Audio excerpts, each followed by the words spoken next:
کرتے ہیں اللہ کے رسول، کیا یہ پیشکش اس انسان کے لیے ہے یا کوئی اور انسان بھی اگر یہ پودا اس کو دے دے تو اس کے لیے بھی یہ ضمانت ہے، یہ خوشخبری ہے؟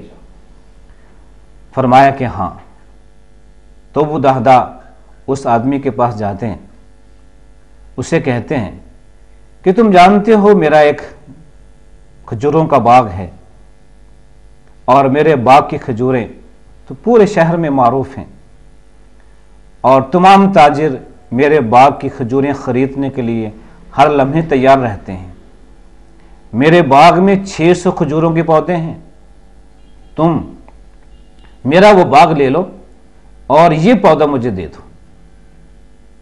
وہ شخص حیران ہوتا ہے اور پوچھتا ہے کہ تم ہوش و حواس میں ہو، کیا کہہ رہے ہو؟ اس ایک پودے کے عوض میں تم اپنے کھجوروں کا وہ باغ جو مدینے کا مشہور ترین باغ ہے جس میں 600 کھجوروں کے درخت ہیں مجھے دے رہے ہو؟ فرمایا کہ ہاں، میں ہوش و حواس میں ہوں اور تمہیں پیشکش کر رہا ہوں کہ وہ پودا مجھے دے دو، اس کے عوض مجھ سے یہ 600 درختوں کا باغ لے لو۔ وہ تیار ہو جاتا ہے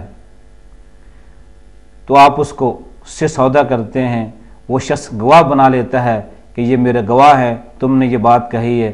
جب سودا ہو جاتا ہے اور اس کی ملکیت حاصل کر لیتے ہیں تو پھر وہ پودا اس یتیم بچے کو دے دیتے ہیں۔ اب یہ کیا چیز تھی؟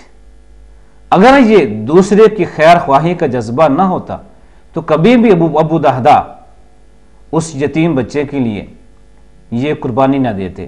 یہ قربانی اسی جذبے کے تحت تھی جو جذبہ دین اسلام کا جذبہ ہے کہ دین النصیحہ، دین خیر خواہی ہے، دوسرے کا بھلا چاہنا ہے، دوسرے کی خیر چاہنا ہے، دوسرے کی بھلائی چاہنا ہے۔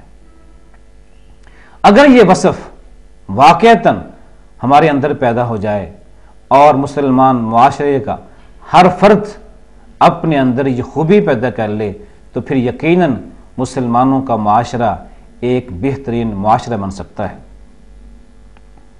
اور خیر خواہی کے لیے ایک بہترین مثال آئینے کی دی جا سکتی ہے کہ ایک آئینہ جو ہمارا خیر خواہ ہوتا ہے اور ہم بھی اسے اپنا خیر خواہ سمجھتے ہیں، اپنے چہرے کو آئینے کے سامنے پیش کرتے ہیں اپنے عیب معلوم کرنے کے لیے۔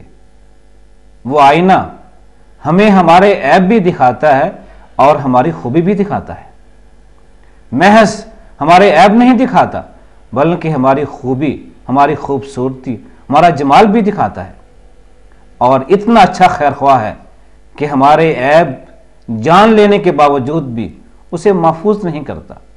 جب ہم اس کے سامنے جاتے ہیں وہ ہمیں ہمارے عیب دکھاتا ہے، ہم اس سے ہٹتے ہیں، وہ آئینہ بھی ہر قسم کے عیب کو بھول جاتا ہے، ہمارے عیب کسی اور کو نہیں دکھاتا، ہمارے عیب اپنے پاس محفوظ رکھ کے ہمیں تانے نہیں دیتا۔